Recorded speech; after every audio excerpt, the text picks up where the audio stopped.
ഒരിക്കൽ ഒരു കൂട്ടം സൈനികർ ഒരു മരുഭൂമിയിൽ വച്ച് ഒരു അനാഥനായ കരടിക്കുട്ടിയെ കാണുകയാണ്. ആ കരടിയെ സൈനികർക്ക് അവിടെ ഉപേക്ഷിച്ച് പോകാൻ തോന്നിയില്ല. അവർ ആ കരടിയെയും കൂടെ കൂട്ടി. സൈനികർ കരടിയെ അവരിൽ ഒരാളെപ്പോലെ കാണാൻ തുടങ്ങി.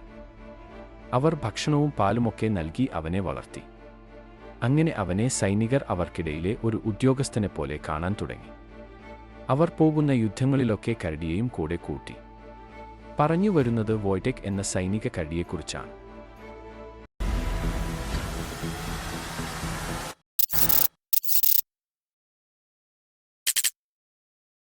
1941 പോളിഷ് സൈനികരുടെ ഒരു സംഘം ഇറാനിലൂടെ കടന്നു പോവുകയായിരുന്നു. ആ ഒരു യാത്ര വെറുതെ ആയില്ല. കാരണം ആ സൈനികരുടെ കൂട്ടത്തിലേക്ക് ഒരാൾ കൂടി കടന്നു വന്ന ഒരു ദിവസം ആയിരുന്നു അത്. ഒരു കൂട്ടം വേട്ടക്കാർ കരടികളെയും മറ്റും വേട്ടയാടിയിരുന്നു. അതിൽ നിന്നും രക്ഷപ്പെട്ടു വന്ന ഒരു കരടിക്കുഞ്ഞായിരുന്നു അത്.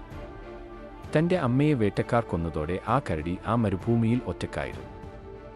ഇത് കണ്ട സൈനികർക്ക് അവനെ അവിടെ തനിച്ച് വിട്ടിട്ട് പോകാൻ തോന്നിയില്ല. അവർ അവനെയും അവരുടെ കൂടെ കൂട്ടി. അവൻ സൈനികൾ വോയ്ടെക് എന്നൊരു പേരും നൽകി.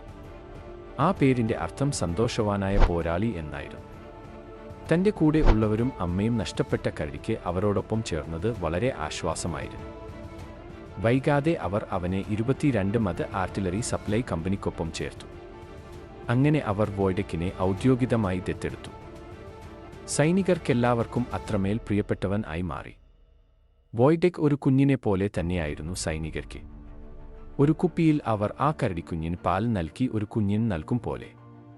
അതുകൊണ്ട് സൈനികരെയും അവൻ തൻ്റെ മാതാവിനെ പോലെ തന്നെ സ്നേഹിച്ചു. സൈനികരുടെ ഒപ്പം വളരുന്നതുകൊണ്ട് തന്നെ അവർ ചെയ്യുന്ന കാര്യങ്ങൾ എല്ലാം ചെയ്യാൻ തുടങ്ങി. മനുഷ്യരെ പോലെ തന്നെ ബിയർ കുടിക്കുക, സിഗരറ്റ് വലിക്കുക തുടങ്ങിയവയെല്ലാം പതിയെ പതിയെ അവൻ്റെ ശീലമായി മാറി. അതുപോലെ സൈനികർ ഗുസ്തി പിടിക്കുമ്പോൾ ഇവനും അവരുടെ കൂടെ കൂടുമായിരുന്നു. സൈനികരുടെ വൈകുന്നേരങ്ങളിലെ ക്യാമ്പ് ഫെയറിൽ വോയ്ടെക്കും ഒരു അംഗമായിരുന്നു. ഒരു വന്യമൃഗം ആയിരുന്നിട്ടും അവൻ പ്രത്യേകിച്ച് കൂടുകളോ മുറികളോ ഒന്നും തന്നെ ഉണ്ടായിരുന്നില്ല. അവനും മറ്റു സൈനികരെ പോലെ ടെന്റുകളിൽ അവർക്കൊപ്പമായിരുന്നു കഴിഞ്ഞിരുന്നത്. സൈനികർ ഒരു മിഷൻ ചെയ്യാനായി പുറപ്പെടുമ്പോൾ അവർക്കൊപ്പം ഇവനും ഉണ്ടാകും.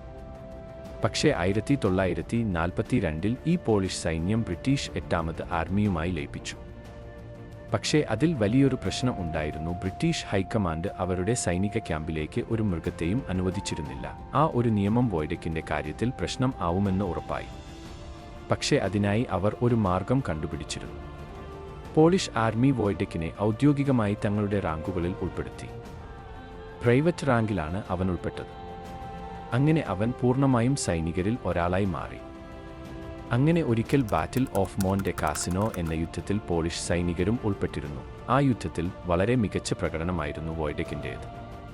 യുദ്ധത്തിനുള്ള ആവശ്യ സാധനങ്ങൾ സപ്ലൈ ട്രക്കുകളിൽ നിന്നും ആവശ്യമുള്ള സ്ഥലത്തേക്ക് എത്തിക്കുന്നതിൽ വളരെ സജീവമായിരുന്നു അവൻ. ഏകദേശം 100 പൗണ്ട് വരെ ഭാരം വരുന്ന വസ്തുക്കൾ ആണ് ചുമന്ന് മാറ്റിയത്. ആ യുദ്ധത്തിൻ്റെ പ്രധാനി അവനായി മാറി. ആ ഒരു യുദ്ധത്തോടെ അവൻ പ്രൊമോഷനും ലഭിച്ചു. പക്ഷേ അവൻ ഉൾപ്പെട്ടിരുന്ന സൈനിക യൂണിറ്റിനെ പിരിച്ചുവിടുകയുണ്ടായി. അതോടെ അവനെ അവർക്ക് എഡിൻബർഗ് എന്ന മൃഗശാലയിലേക്ക് മാറ്റേണ്ടി വന്നു. എന്നാലും പോളിഷ് പട്ടാളത്തിലുണ്ടായിരുന്ന അവൻ്റെ പഴയ കൂട്ടുകാർ അവനെ കാണാൻ ഇടയ്ക്കിടയ്ക്ക് അവിടേക്ക് വരുമായിരുന്നു. 1963 22ാമത്തെ വയസ്സിൽ വോയ്ടെക് മരിച്ചു. എഡിൻബർഗിൽ ഇപ്പോഴും അവൻ്റെ സ്മാരകം നിലനിൽക്കുന്നു.